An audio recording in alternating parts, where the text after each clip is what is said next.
Hey, what's going on? You know who it is, you know what it is. All right, once again, this issue has seemed to have surfaced once again. This has been an ongoing thing for a minute. I think for the past, 8 to 10 years.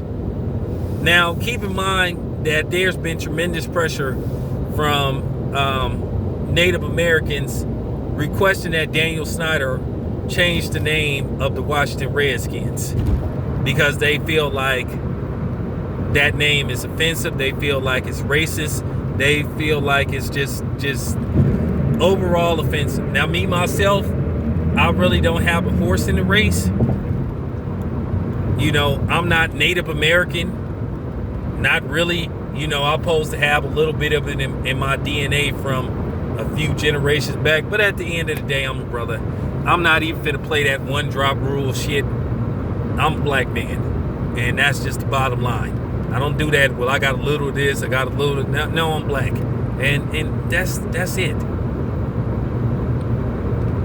But I'm gonna say my piece on the situation. I understand where they coming from, and Daniel Snyder just being what he is, a white man, not understanding, because once again, people like him don't experience actual racism, because people like him initiate and enact on racism, whether they know it or not, willingly or unwillingly, whether they have knowledge of it or don't have knowledge of it. But me, myself, what's the big deal, man? There have been teams that had name changes. I mean, the Montreal Expos went on to become the Washington Nationals. For real. I mean, the Cleveland Browns moved to Baltimore and changed their name to the Baltimore Ravens, because Art Modell decided to leave the history of Cleveland in Cleveland. So, I mean, name changes happen all the time. I mean, the Charlotte Bobcats changed their name back to the Charlotte Hornets. The Washington Bullets changed their name to the Washington Wizards, which I don't think they should have changed the name from the Bullets to the Wizards. So, I mean, it happens all the time. You could just call it the Skins. The Washington Skins.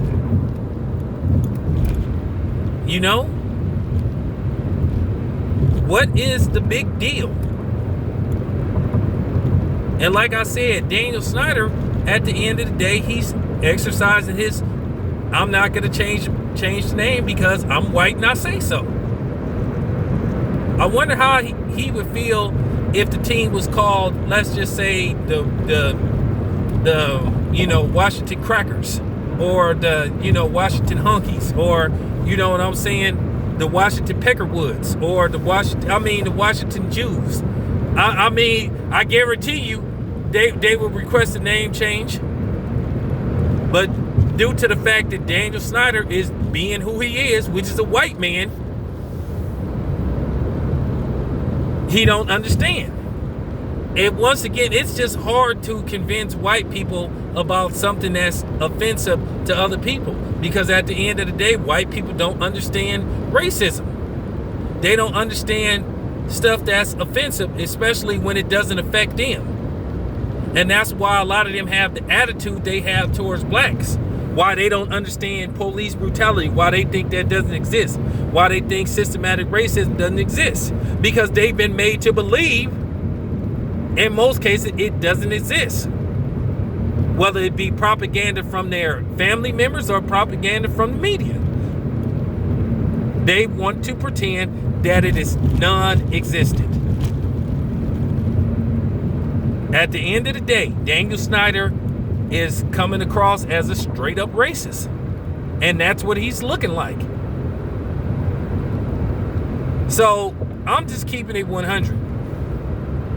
Me, myself, if I was the owner, I would change the name, because like I said, it's not a big deal. It's not caving in and giving in the pressure. It's just being understanding of a situation. Just like now in NASCAR, and I'll give NASCAR their props for getting rid of the Confederate flag. And I do think NASCAR finally feels like they need a Tiger Woods version of NASCAR. And I think NASCAR is getting out of their good old boy ways. Now, am I going to become a NASCAR fan? Man, probably fucking not. But at the end of the day, I respect what they did. Like I said, you know, people are capitalizing off the, you know, I'm white and I love everybody, and people are capitalizing. They feel this is the time where they can make lots of money and bring a lot of notoriety and get that support from black people, because at the end of the day, a lot of people know how or have came to the conclusion the black dollar is very important. Why keep somebody out when you could welcome them in and they spend money? Because at the end of the day, black money is still green. At the end of the day, the common color is green. But yeah, getting back to Daniel Snyder, just being who he is, a white man. Let me know what you guys think. This is your boy Town Biz. I am out.